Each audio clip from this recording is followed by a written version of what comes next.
నమస్తే. తెలంగాణ రాష్ట్రంలో కాంగ్రెస్ పార్టీ పరిపాలనలోకి అయితే వచ్చింది. ఇక బీఆర్ఎస్ పార్టీ మొదటి నుంచే చెప్తున్నట్టుగా ప్రతిపక్షంలో ఉండి ప్రజల కోసం కొట్లాడతామని అయితే చెప్తున్నటువంటి పరిస్థితి. ఇప్పటికే చేసినటువంటి అభివృద్ధి విషయంలో శ్వేతపత్రాన్ని అయితే రిలీజ్ చేయడం జరిగింది. ఇక కాంగ్రెస్ పార్టీ ఇచ్చినటువంటి హామీల విషయంలో కూడా కొట్లాడడానికి సిద్ధపడింది. మనతో పాటుగా మాజీ ఎంపీ బోయినపల్లి వినోద్ కుమార్ ఉన్నారు. సార్ నమస్తే.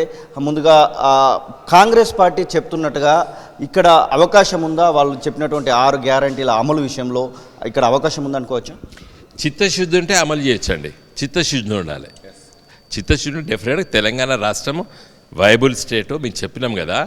ఇలా తెలంగాణ రాష్ట్రం లోపల తెలంగాణ స్టేట్లో వచ్చేటువంటి ఆదాయం ఎస్ఓటీఆర్ అంటారు, స్టేట్ ఓన్ ట్యాక్స్ రెవెన్యూస్, దేశంలో గొప్ప రాష్ట్రం అనేది రెండో రాష్ట్రం. హిమాచల్ ప్రదేశ్ తర్వాత 84.2% పన్నులు బడ్జెట్లో తమ సొంత ఆదాయంతో బడ్జెట్ పెట్టేటువంటి గొప్ప రాష్ట్రం తెలంగాణ రాష్ట్రం. మరి రేవంత్ రెడ్డి గారు వారి ప్రభుత్వము చిత్తశుద్ధి ఉంటే అన్నీ అమలు చేయాలి. తొందరగా వేచి చూస్తున్నారు ప్రజలు.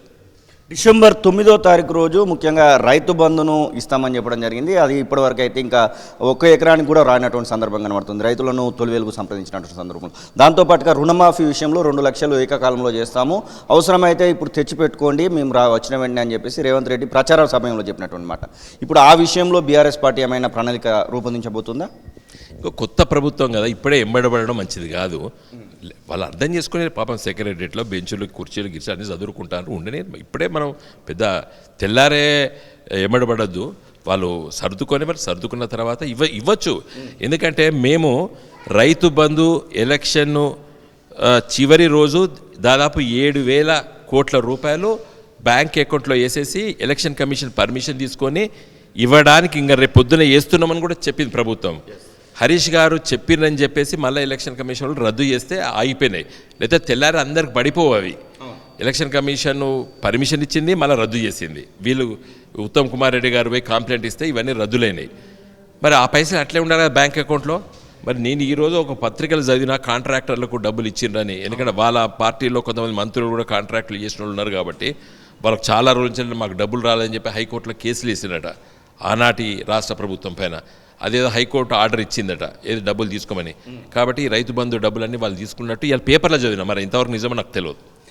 మీరు గతంలో ప్రణాళిక సంఘం వైస్ ప్రెసిడెంట్గా చేయడం జరిగింది. శ్వేతపత్రము అందరికంటే ఎక్కువ మీకు అవగాహన ఉంటుంది.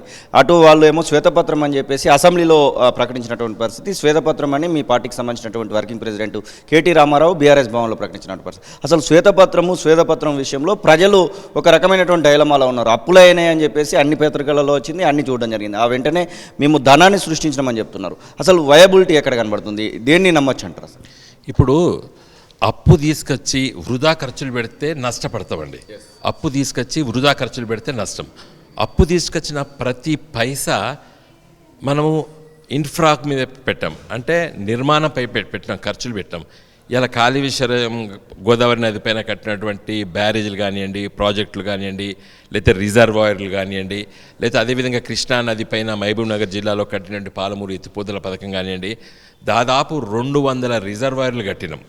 వాళ్ళు అప్పుడు దోషడు నీళ్ళు ఆపేటువంటి రిజర్వాయర్లు కలిపితే ఇలా తాంబాలం అంతా కట్టినాం. ఇలా పెద్ద పెద్ద రిజర్వాయర్లు కట్టినాం. వాటికి డబ్బు ఖర్చు పెట్టినాం. అది వృధా కాలేదు. డబ్బు ప్రతి పైసా దాని విలువ పెరిగింది, తమ ఆస్తులో ఒక విలువ పెరిగింది.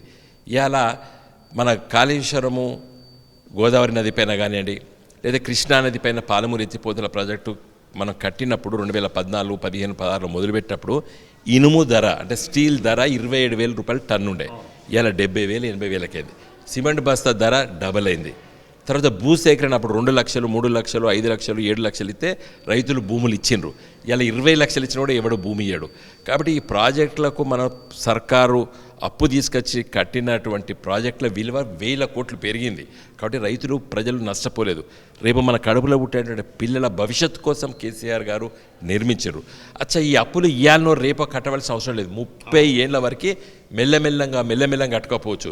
ఇవాళ ఉన్నటువంటి రూపాయి విలువ 2020లో 26 కానీ, లేకపోతే 2036 కానీ, 2040 దాదాపు 2050, 30 ఏళ్ళ తర్వాత కట్టాలి. అంటే 2054 వరకు కడతాం. అప్పుడు రూపాయి విలువ చిల్లర పైసతో సమానం ఉంటుంది. కాబట్టి ఆర్థికవేత్తలకు తెలుసు, ఇది రాజకీయ నాయకులు దుష్ప్రచారం చేస్తున్నారు ప్రభుత్వం పైన. శ్వేతపత్రంలో ఏమున్నది? ఏం లేదు, అంతా మంచిగా ఉంది, తెల్లగా ఉన్నదని చెప్పారు. శ్వేతపత్రం ఒక విధంగా మాకు చాలా నయం చేసింది. అంటే ఈ ప్రభుత్వం అప్పులు చేసి ఏం నష్టం చేయలేదు, ప్రజల ఆస్తులు పెంచింది అనేది ఉంటుంది. కాబట్టి మాకు చాలా శ్వేతపత్రం వల్ల ఏం లేదు. ఇలా ప్రభుత్వాన్ని బదనాం చేయొద్దు. తెలంగాణ అనేది మనది రాష్ట్రం, మన ప్రభుత్వం. ఎవరైనా కానీ ముఖ్యమంత్రి ఎవరైనా ఉండొచ్చు, ఏ పార్టీని పరిపాలించవచ్చు. ఈ తెలంగాణ రాష్ట్రం చాలా గొప్పగా తీసుకుపోవాలి. కాబట్టి వీళ్ళు అనవసరంగా ఆరోపణలు చేయకుండా శ్రద్ధగా సెక్రటరియట్లోనో లేకపోతే వాళ్ళ ఇళ్లలోనో ఎక్కడనో దగ్గర కూర్చొని పరిపాలన మంచిగా చేయాలి, మంచిగా ఆలోచన చేయాలి. అనవసరమైనటువంటి రాద్ధాంతాలకు రాజకీయాలు అవసరం లేదు కదా. మళ్ళీ ఎన్నికలు 5 ఏళ్ళకి జరుగుతాయి. ఇప్పుడు ఎందుకు తొందర?